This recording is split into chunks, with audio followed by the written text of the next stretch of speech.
Hello, Living Waters, and welcome back to our mental health series. This is the March 2023 edition. Tonight we have with us Meredith Hodge from Refuge for Women Chicago. I do want to be upfront. This conversation that we are featuring tonight is an important one, a very important one, especially in our community, whether we realize it or not. It is a conversation about human trafficking, about sexual exploitation, among other topics that can be very uncomfortable and even triggering depending on our past experiences. So I want to be upfront about that before we get into Meredith's well-prepared and excellent talk. So again, we are always here to talk. If there is a need in your life or you need help, again, the series was created to help refer people for mental health and to present community organizations and people who can help you. Refuge for Women is one of those places, but we also have others in our ever-growing network. So please, if you have this talk and you realize that you are in need and need referral or help or shelter, please do not hesitate to reach out to us, and we can put you in contact with those who can. With that, I would like to turn it over to Meredith, as this is an excellent conversation that I think is needed in our community here in McHenry County. This is a little longer than most of our talks, but I don't think she could have really made it any shorter. There's so much information that is necessary for us to continue this conversation. We've talked a little bit about this in sermons here and there, but I think Meredith is an expert in this field and does a great job in expanding the conversation beyond where we have been, and hopefully gives us more opportunity for meaningful ministry. Without further ado, I will turn it over to Meredith. Hello, everyone. My name is Meredith Hodge, and I am the Executive Director here at Refuge for Women Chicago. We are talking today about a topic that isn't necessarily very comfortable, but it's incredibly important to understand and be equipped on when it comes to sex trafficking and exploitation. There are a lot of different conspiracy theories, some myths and misconceptions, some sensationalism that has surrounded the issue of sex trafficking in the media and social media. So it's really important that we first identify what it is and go from there. So what is sex trafficking? At its basic level, this is a high profit and very low risk business. This is where human beings, the majority of them being women and girls, are being sold for commercial sex. And really it's by people who view them as objects of profit. So this is basic economics. This is supply and demand. Where there's a demand for something, someone will effectively find a way to supply it. You can think in terms of the latest iPhone or the coolest Air Jordan shoes. You see on TV people camping out in tents outside of the stores to get the latest and greatest thing. So they're willing to sacrifice their comfort, give lots amount of money so that they can have that product. And the same goes, unfortunately, for people. So there is a demand for sex, and so there are people who will supply it. This is the official term from the TVPA, that's the Trafficking Victims Protection Act of 2000.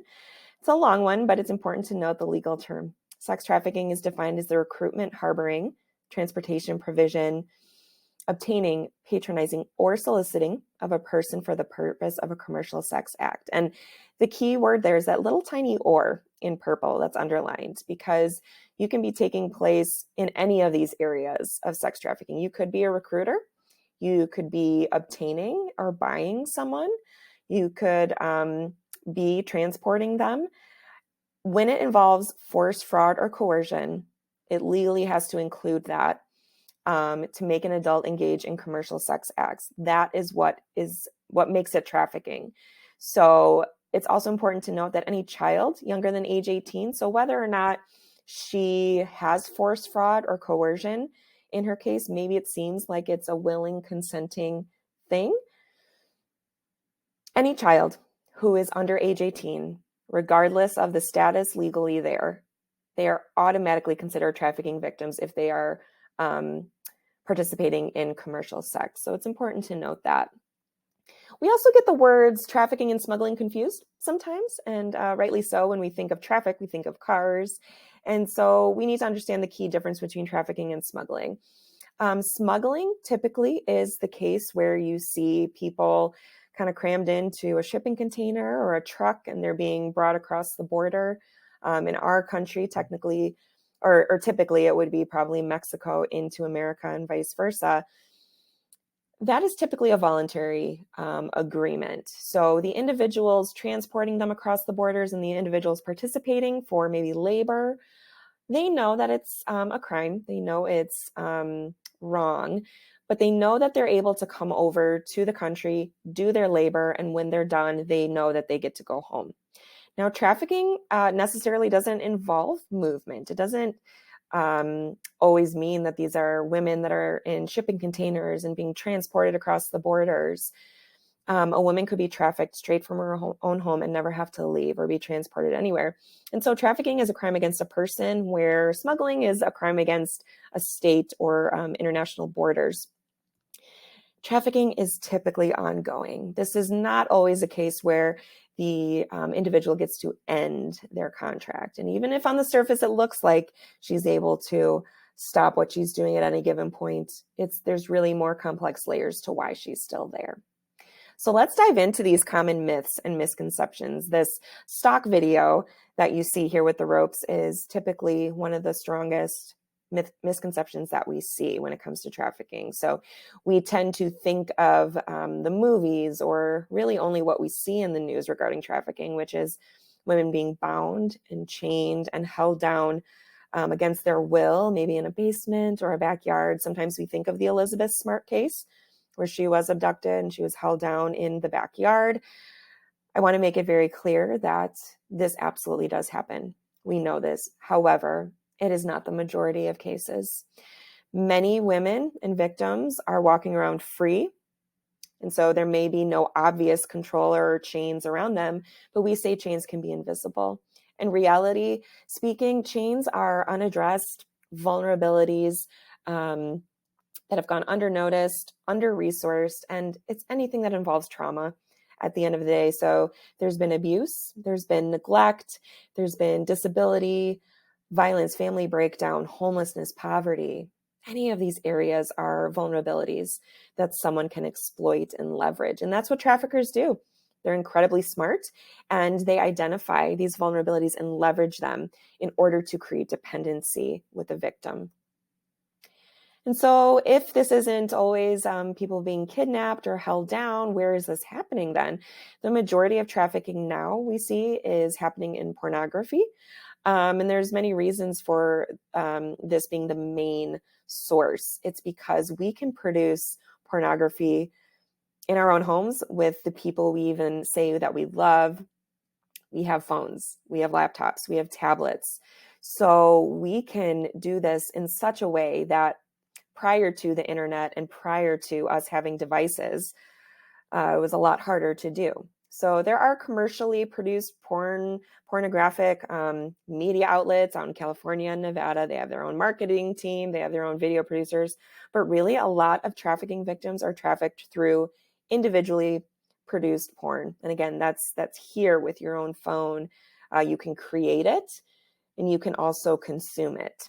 It also happens in strip clubs and bars. It happens on the streets, truck stops, escort services, and brothels.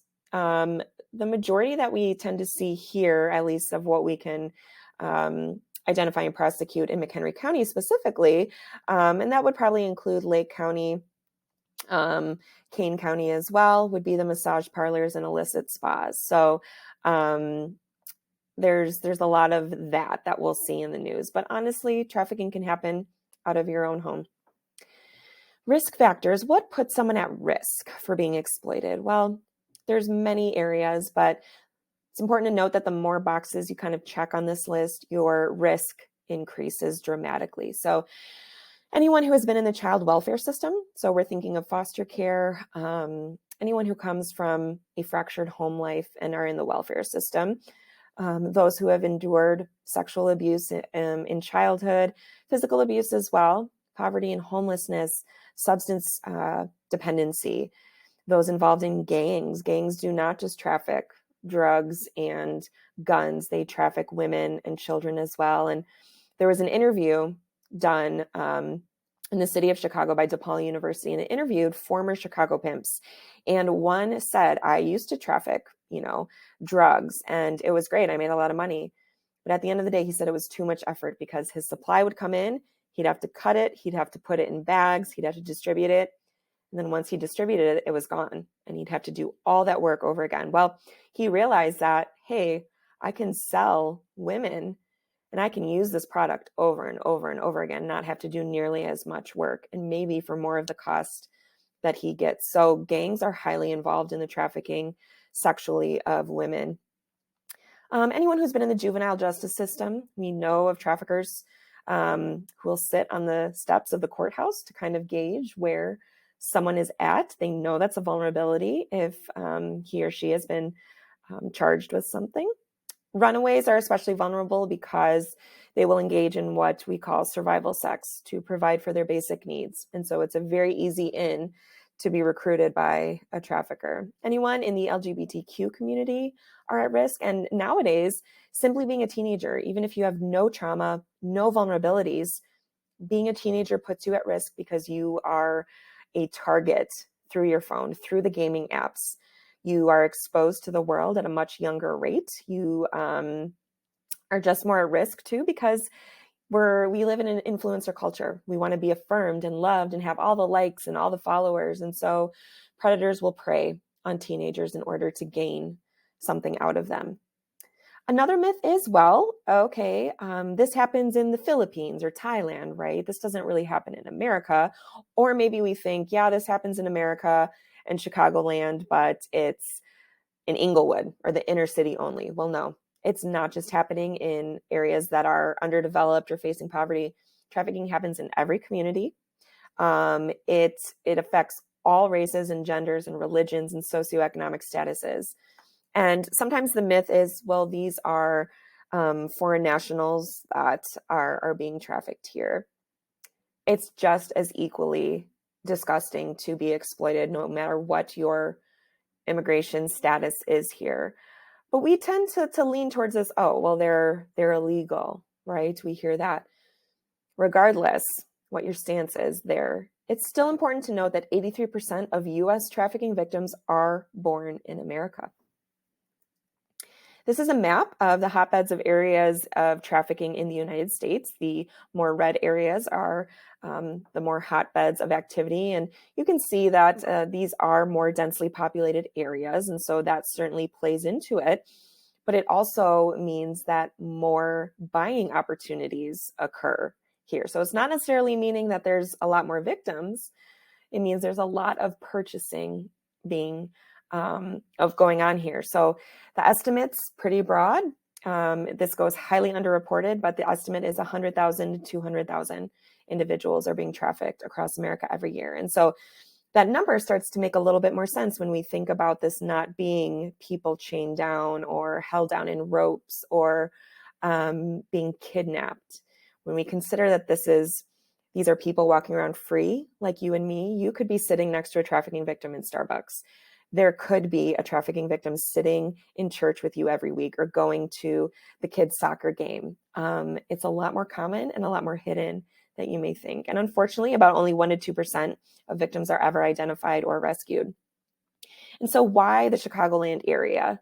We have international airports. Airports, certainly. We are a convention city. There are hotels and convention centers seemingly on every block. And so we have to formulate our thinking around not bringing women in through the airports or bringing women in through the highways, the interstates. We are bringing buyers in at a rapid rate because of the international airports, because we are a convention city. Truly, there are people coming in from all over the country, all over the world. They come in for these big seminars. They can go back to their hotel on their lunch break and order a girl basically like you do DoorDash, and she can be brought to your room and exploited, and you can go right back to your work. That makes it incredibly easy because your family's not here. It's not your community. The risk versus reward is highly outweighed. So there's much more reward than there is risk when you're in an anonymous city. No one knows you're here. No one can call you out and what you're doing. And so that's what makes Chicagoland especially vulnerable, is that ability to bring buyers of sex in from all over the place. And we can, I talked about earlier that this isn't about transportation, but we do have the trafficking corridor, the pipeline of I-94. So you can be in Indiana in an hour. You can be in Wisconsin in an hour. And a woman can be transported, let's say, from Crystal Lake to Gary, Indiana. She can do what needs to be done there. She can come right back home. So she's not being technically transported and moved. She can still cross different jurisdictions. There's different legalities, and traffickers know that. So they'll bring them over to a different county, bring them over to a different state, and then come right back to where she's from at the end of the day or the weekend.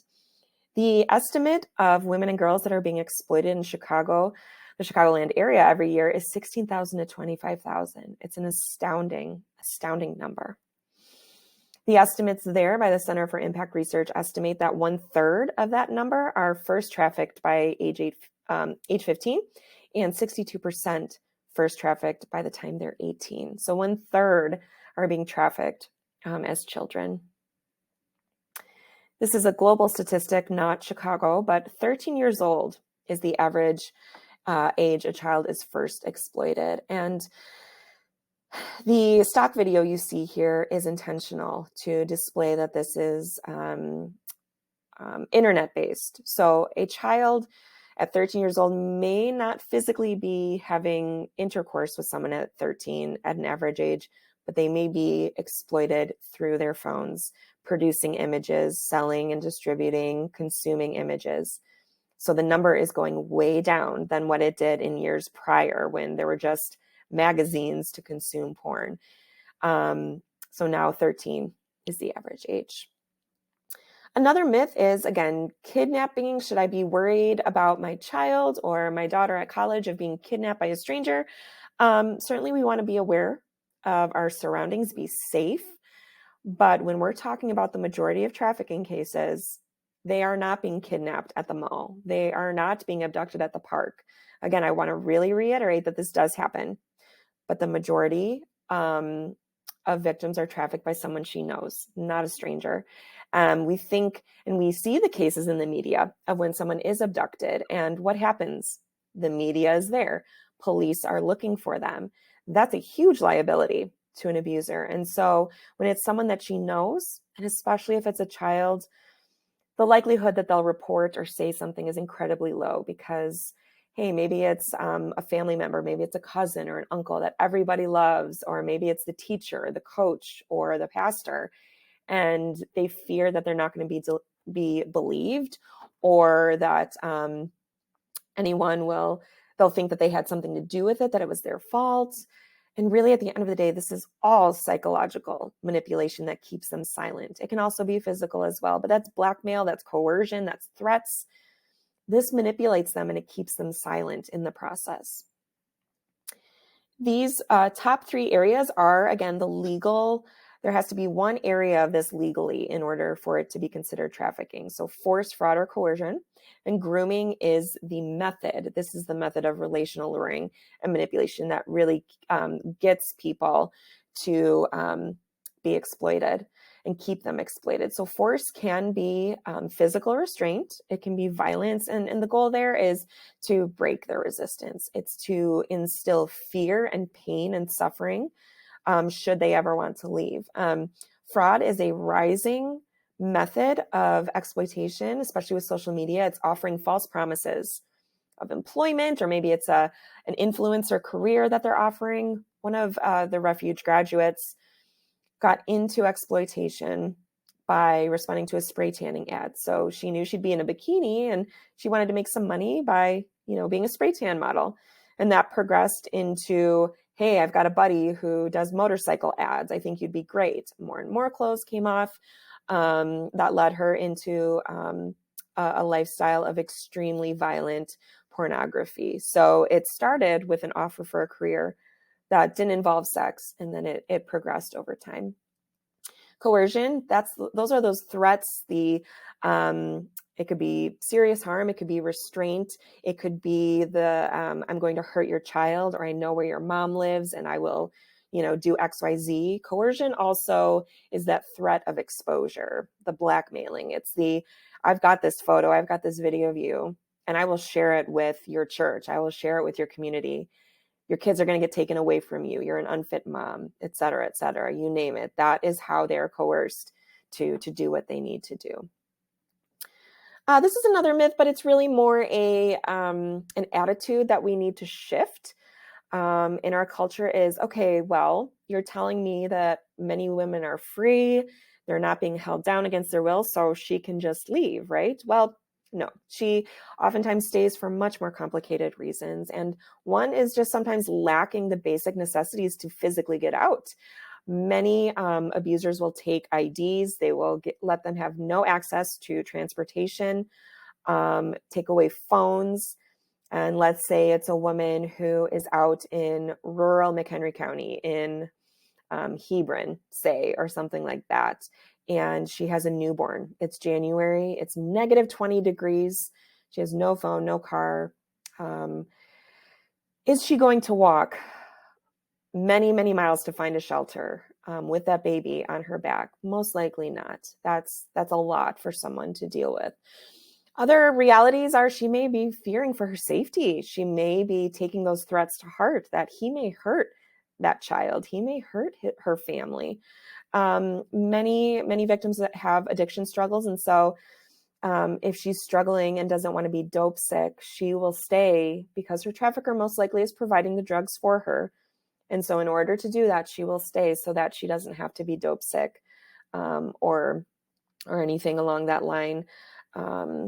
And honestly, many victims just do not realize that they're being exploited or trafficked. They believe that he loves her, that yes, she does this for him, but he's good and he provides food and clothing and shelter and nice things for her.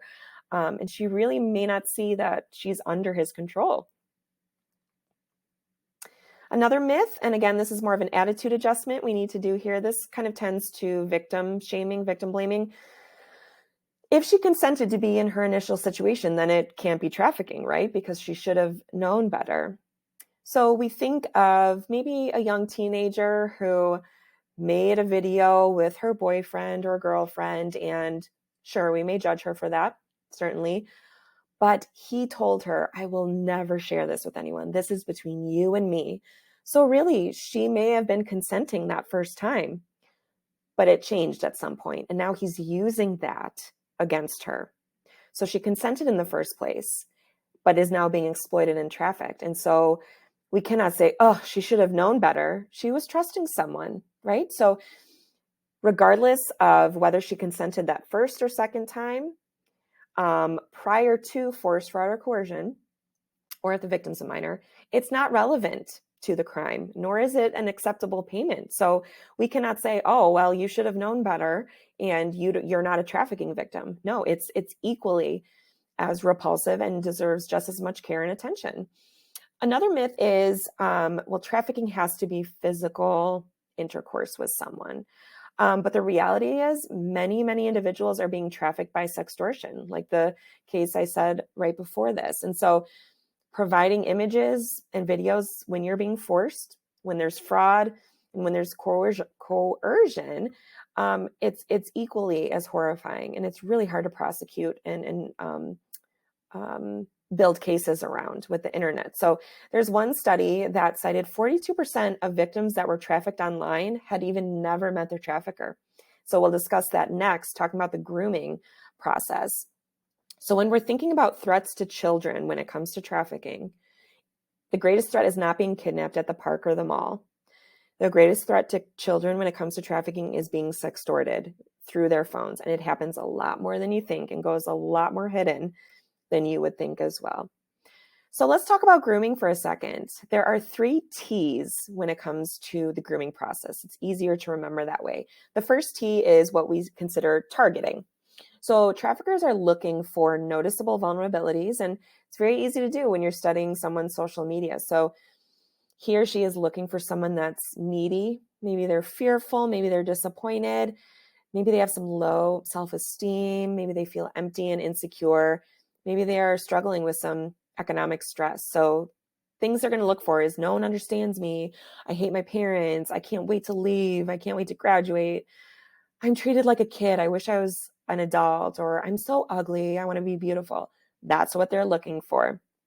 Um, and the next T is tricking. So when they have identified and targeted someone, they're going to move into this tricking stage. And that's why they're going to appear sympathetic, relatable, friendly. It's all about building trust. A trafficker is never going to flat out come out that first couple interactions and say, "Hey, I want to traffic you. Are you in?" No, they are making this person believe that they understand you, that they appreciate you, that they're the only one who can help you out of your situation. And it's a process and it takes time. It's gradual. So the response is, "Yeah, I think you're beautiful. If you come live with me, I'll let you be an adult. You can stay out as late as you want with me. Or if I'm with you, you'll never, ever feel alone. I'll protect you." Or, "I know you want to make money. I know how you can do that." And so the next part of that tricking is establishing secrecy. That's developing trust and intimacy. Intimacy can be built non-sexually. So you think of your family, you think of your friends, your coworkers. When you're sharing things that are personal about yourself, you're building trust. You are building intimacy. And so when it goes into, "Hey, don't tell anyone this," or "This is yours and mine together. You can trust me. I won't tell a soul." That typically doesn't develop or start sexually with a trafficker, but it will. It will get there, and it will lead to sextortion and trafficking. And so the last T of grooming is trauma. When especially we're convincing youth and minors to send some risky pictures and then they use it to extort them, it's incredibly easy when there's shame and fear involved, fear of embarrassment and shame. Again, right? You're thinking of a youth who comes from a good family and is involved in all the things at their school, and they're being threatened with an image or a video. They will do whatever they need to do to protect themselves from that shame and embarrassment. And so that's intimidation, that's blackmail. There may be threats of violence or assault. And at the end of the day, this leaves someone feeling powerless and trapped and utterly ashamed. And when there's trauma with sextortion and trafficking, that's anxiety and depression. There's suicidal ideation. There's addiction that develops. There's social isolation and dropping out of school. Any number of things can be linked to sextortion. This is another attitude change we have to do is, okay, well, a sex worker is a sex worker, a prostitute's a prostitute. The reality is that many, many prostitutes are victims of sex trafficking, and they're being exploited. They are being purchased for sex. And so when we break it down, think about yourself when you were in first grade or kindergarten and you had that exercise of, "Hey, what do you want to be when you grow up? Draw that picture." For me, it was at one point a princess. At one point, I wanted to be a veterinarian. Little girls will want to be president, or they'll want to be an astronaut, a dentist, you name it. No little girl wants to grow up dreaming of selling her body to make money. So we have to peel back those layers and realize something has happened to her to bring her to that place. And typically it's trauma. There's a very, very low percentage of individuals who sell themselves for sex who have had no trauma in their life. There was a survey done of women in prostitution, and 90% of them said they wanted out of the life, but they felt that they couldn't, and due to a number of reasons: resources, finances, any number of things. 90%, that's 9 out of 10 prostitutes wanted out, but felt they couldn't leave. This is also just a little bit of a mind shift. You'll see in the media and social media, you'll see child prostitution ring busted, or child prostitutes discovered at, a nail salon, or whatever it is. There is no such thing as a child prostitute. When we use the term prostitute, we think that that's voluntary, that prostitutes have chosen to be street workers or sex workers, whatever you want to call it, and it implies that it's voluntary. So prostitutes, when we're talking about children, they're still treated like they're criminals or that there's something wrong with them. So we're trying to shift the narrative of realizing, one, that these are children. They are children. And so instead of saying child prostitute, they are victims of commercial sexual exploitation of children. So we need to realize that pimp control, consent, and free choice, they don't apply to children or vulnerable, gullible populations. And we have to have this as a necessary precursor to when we're saving them and prosecuting abusers. Deanna Lynn is a graduate from Refuge for Women, and she has written 2 books now at this point. And this is what she said in her book. I thought it was pretty powerful. Choice is not always a simple matter when it's derived from decades of compounding trauma, addictions, and lack of quality guidance. Another myth is, oh, well, porn is porn, and porn is not connected to trafficking. Porn is the marketing department for trafficking and exploitation. It increases the demand as more and more viewers are watching different things and they want to act out what they see. We know that porn is fantasy. It's not real. It does not depict love and respect. But people are getting addicted to porn. It's actually changing our brain function. When you're addicted to it, you need more depravity, more violence to pleasure yourself. And oftentimes your partner, your spouse, your girlfriend is not willing to do the violent things that he may be seeing in porn. He will seek out street workers, prostitutes, women to do those things with. And so those violent scenes become a reality for someone. This quote is also powerful. To make and sell pornography is virtually always to exploit the prostitution of another person. Pornographers are almost always third-party sellers of the prostitution of other people. Very few sell it of themselves. And reality speaking, we cannot tell consent in pornography. Many women are faking it. They're acting. They are forced to look like they like it. And so they may not be consenting, but they're being forced and coerced to look as though they're enjoying it. A study analyzed 304 of the most popular porn scenes out there and found that 88% contained physical violence and 49% included verbal aggression. 95% of the abuse recipients, which were mainly women, were shown as either neutral or enjoying it. This is a little bit of an outdated statistic, but this is how many users are watching porn every second and how much money is being sent on porn every second on the internet. $3,075 every second is going towards purchasing pornography. Imagine what change we could make in the world with those dollars. Instead, they're going to fulfilling sexual desires and exploiting someone for personal gain.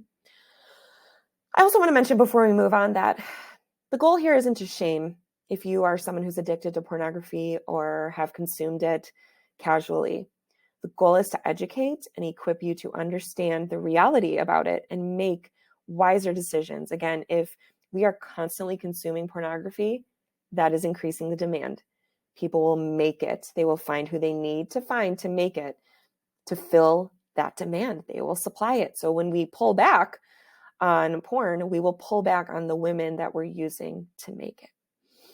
Another myth is, well, let's legalize prostitution then. It's going to protect the sex workers. At the end of the day, it is not the status legally of prostitution that's causing the harm. It is the Prostitution Act itself. You are essentially being raped for someone's profit. Plain and simple. There is legal prostitution in areas of Nevada, the Netherlands, the red light district, and Australia. And what the studies show is the majority of that is connected with organized crime. And so the police don't intervene because it's legal. There are many, many buyers of sex out there that say it's impossible to rape a prostitute. They can do whatever I want. And so all of the barriers go up in protecting women. And the studies show that they're not protected from violence. They're not protected from rape and disease and PTSD of what they're doing. And so in the Netherlands, where it's legal, a study found that 60% of those women were physically assaulted, 70% verbally threatened, 40% suffering sexual violence, and 40% said they were forced into it by someone that they knew. Another study found that only 3% of those women thought legalizing prostitution was a good thing. Wow, what a statistic. We're going back to some Chicagoland stats here. It's estimated that 175,000 different unique Johns, sex buyers, tricks, whatever you want to call them, in the Chicagoland area buy sex from women and girls in prostitution every year. Our last and final myth before we move on is, well, this is only women and girls. We know that about 70% are women and girls, but that still leaves 30% who are male. And we do believe that the percentage is probably higher, but male victims are far less likely to be identified. And we know that those identifying as LGBTQIA are seen as very, very vulnerable to trafficking. So red flags, let's talk about those. I encourage you to not think about red flags necessarily in the general public. If you're out at the grocery store, at the mall, think about red flags in the individuals that you know. Maybe it's your children, your nieces, your granddaughters, your students, your youth group kids. Think about the people that you know enough and keep these in mind for them.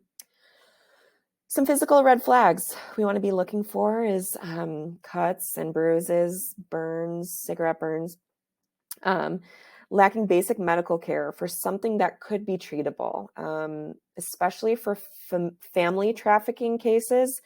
They will not bring their child in for strep throat. They will not bring them in for a major cut because they know that the staff are mandated reporters and they may discover, they may question that child is something going on. So there's a liability, there's a risk there for the trafficker. So oftentimes there won't be treatment for easily treatable injuries. So maybe it's your neighbor, maybe it's the student that you see and you're just kind of curious, why is that not being treated?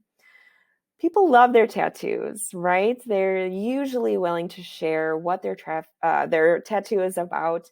So if you notice that someone has a new tattoo, but they refuse to tell you its meaning or its significance, that could be a red flag. We know of traffickers who brand their women or just have their name, or maybe on their neck it'll say daddy or something like that. If you know someone that has always been affectionate or will hug you, but when you approach them now, they recoil, they're jumpy, they're nervous, that could be a red flag as well. There's signs of new addiction. They may be coping with their abuse through addiction. If you know of someone that's terminating their pregnancies, getting abortions, and they're refusing to share any of the circumstances behind it, that could be a red flag. Same with multiple untreated STIs. Some behavioral psychological red flags. These certainly are a little bit more challenging when it comes to teenagers because teenagers do get sudden behavior changes in their hormones. So they can be withdrawn, they can be crabby or a little bit more nervous and tired and depressed. But if you know someone well enough and you're seeing the fear, the tenseness, the withdrawn aspects, if they're being really secretive and protective about their phone, if they have a second cell phone, there's no reason someone should have a second cell phone, especially when they're young. Different from if you work and you have your own work cell phone, but minors should not have two cell phones, but traffickers make it very easy by sending a track phone through Amazon Prime. It'll be delivered to the door, and hey, if mom or dad is working long hours, that child can get that phone when it's delivered, and mom and dad have no clue. Unexplained cash, especially in big amounts, a fake ID, increases in expensive gifts. Oftentimes abusers will lavish their women with high brand name item things, or if you know that he or she comes from a background where she cannot afford the things that she's displaying or having, that could be a risk factor there or a red flag. She has an older boyfriend using some terminologies like talking about the life, being on the track, daddy, it's a red flag. If they're a student, if they're truant, if they're suddenly withdrawing and avoiding friends, and certainly if you find sexually explicit content on social media, even if it's not full nudity, you need to be aware that something could be going on that account. Excuse me. Academically, Again, if there's unexcused absences or truancy happening, if this student was once super engaged and really involved in school and suddenly is just utterly withdrawing, has no passion for what he or she used to love, academic performance dramatically changing, those would be red flags as well. So we know that of those victims that are rescued or come out of the life, more than 80% of that population will actually go back to the sex trade.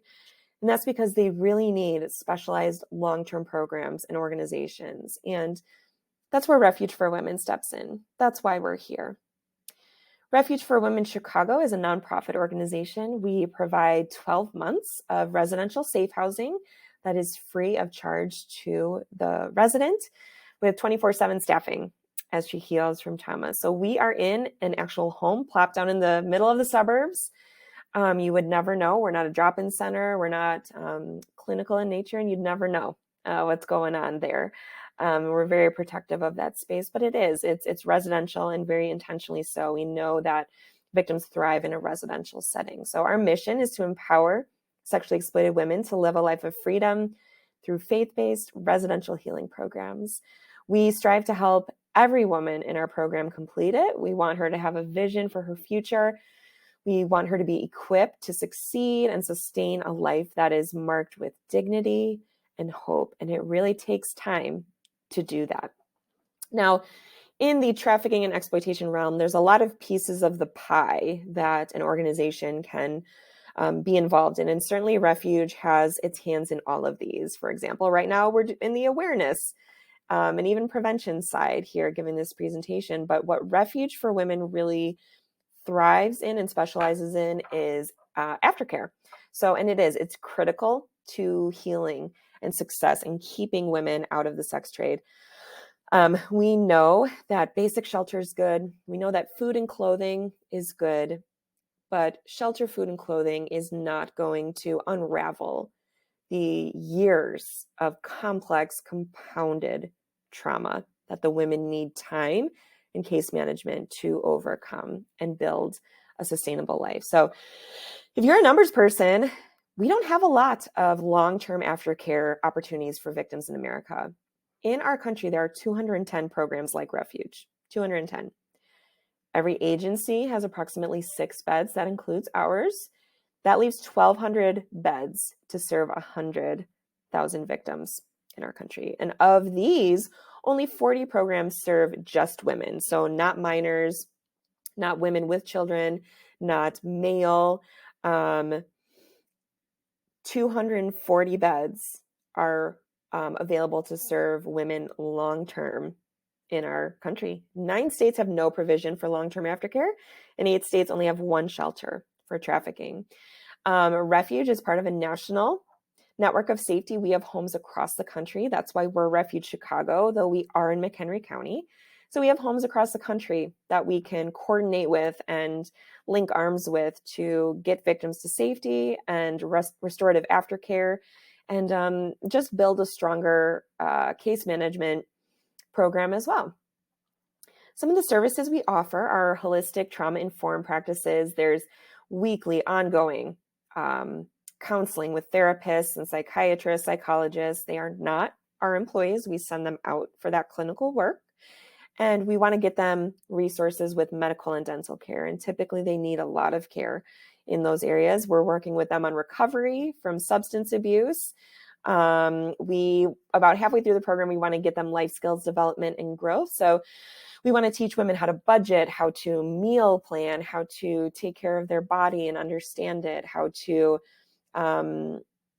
conduct interviews when you're going for a job. And so we're getting them workforce readiness. We're getting them prepped for careers and employment. And if a woman doesn't quite qualify for a workforce experience, we will get her an internship or we'll have her volunteer just so that she can get some experience and interaction, hopefully build some confidence and credibility for a future outside of the sex trade. And we want to assess and measure always where our ladies are at.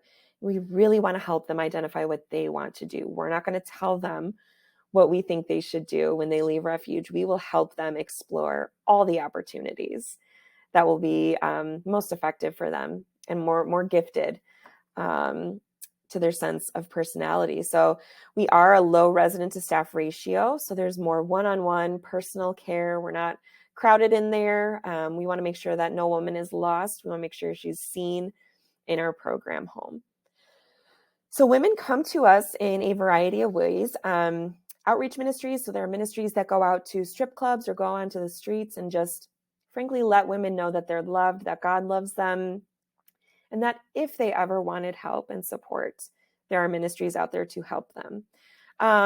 Many women come to us either from law enforcement. Maybe they were picked up for prostitution charges. Maybe they were picked up for carrying their pimp's drugs or their pimp's guns.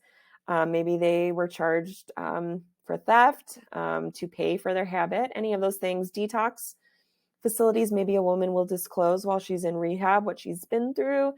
And a woman herself can refer to come to Refuge, but we need her full consent to come to Refuge. We are not in the business of forcing anyone to get help. So she needs her full consent to come here. And our model is based on a 2-year continuum of care. So we want to get her safe and stabilized in the beginning. We want to get her restorative care and healing. And then we really want to get her stability financially and get her healthy living. So Refuge for Women Chicago has a long-term program home and a transitional living home. So a woman now at Refuge for Women Chicago can essentially stay with us for 24 months because each home is 12 months of care. It's incredibly exciting. Some quick tips and resources for you. If in your line of work, in your community, in your church, in your school, if someone chooses to confide in you that something's going on, there are a few tips. We advise that you advise them to really recognize that their exploitation will most likely not stop without law enforcement or intervention legally. The perpetrator, the abuser may say, I won't do it again. I love you. I love you. Rarely does that happen. We also advise, as embarrassing it is for them, as ashamed as they may be, advise them not to delete any evidence that they have because that evidence is needed if they want to pursue prosecution. If there's little to no evidence, it's incredibly hard for law enforcement and prosecutors to build a case. So advise her or him to keep any of that material. And truly notify law enforcement immediately. Seek help from your local resources. And if they feel under-equipped, they can reach out and find the right resources. But honestly, the only guaranteed way that a trafficker will stop what they're doing is to put them in prison. This is the National Human Trafficking Hotline. This is an anonymous, confidential, free resource. It is nationwide. It's global. It is available in 200 languages. You can call, you can text, you can email, and there is a live chat function on their website. And so victims can reach out, but also citizens like you and me. Maybe you're watching things happening at your neighbor's house and you're like, what should I do about this? Reach out to the trafficking hotline and get resources from them. They will equip you with that. Certainly you can reach out to us at Refuge as well, but the NCMEC is the National Center for Missing and Exploited Children. So same kind of thing, but this is specifically if this is exploitation involving a child. You can contact them via web or call as well. These are some other great resources that we recommend. Fight the New Drug really focuses on the power of what pornography is doing to our brain, to our relationships, to our health, to our society. Fantastic studies that are done there, fantastic resources. We highly recommend them. We also recommend Polaris. Polaris is the one who runs the National Human Trafficking Hotline. On Watch and Safe House Project provide fantastic free training videos and modules that you as citizens can check in and just be more equipped on these issues on. And prostitutionresearch.com is a really good resource if you are more interested in understanding sex workers and, surrounding the choice of prostitution. any of those areas, that's a great resource there. A21 is also a fantastic resource. Well, that is it for our presentation today. I thank you so much for spending your time, again, talking about a not so comfortable topic. I firmly believe, and I do pray that this would be an opportunity that you would feel convicted if needed, that you would feel propelled to move, to take action. If you ever want to reach out, our information is here on the screen. We are in the McHenry County Mental Health Board building in Crystal Lake. Certainly that's our office, not our safe houses. We've got our website at refugeforwomen.org. Feel free to email us. We are on Instagram and Facebook, and we would love to hear from you. I, again, thank you so much for your time, for your consideration, for your care.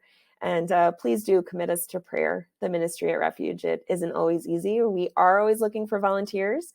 We're always looking for staff as well, as we are a 24/7 staffed ministry. So feel free to pass along the information to anyone in your network. Again, my name is Meredith Hodge. I'm the executive director here at Refuge for Women Chicago. Thank you, and God bless you. Thank you, Meredith. And thank you to everyone who works at Refuge for Women. You are doing important and essential work in our community and beyond. And this was a heavier talk, folks, but it is one that was necessary. I know it's topical. It comes up every year at the Super Bowl, which was just weeks ago. There's always a spike in human and sexual trafficking. And that's just one of the more obvious ways. It's also, as Meredith talked about, going through those myths and facts of trafficking. It's all around us in not so obvious ways as well. I hope this talk was eye-opening for you, whoever you are, whenever you are, wherever you are. I know the red flags for me personally was eye-opening. It also reminds us that God calls us to help. Jesus, reached out to all people, including those who were being trafficked. He worked to set all people free. And so it is our job as the church to do this as well, to promote the wholeness of all people in their sexuality, but also in their personhood. And so, yes, Meredith, we will pray for you and for Refuge for Women. I invite you all as people of faith to join me. Holy God, you are a reconciler. You make things that are wrong right. You grant new life in even the darkest and most hopeless times. We pray for Refuge for Women, for the work that they do. We pray for Meredith and her leadership. We continue to pray for this community and for all communities around the world, as trafficking is sadly pervasive. We pray for the victims who have yet to be rescued. We ask that you bring them safely into new life. We pray for those who do this important work, who form those lasting community relationships, those touch points that give people the chance at new life. We pray for the wholeness of each and every one of your children, O God. We look for the recognition by all people for the wholeness of all those, that this world there would be no victims, that there would be no exploitation.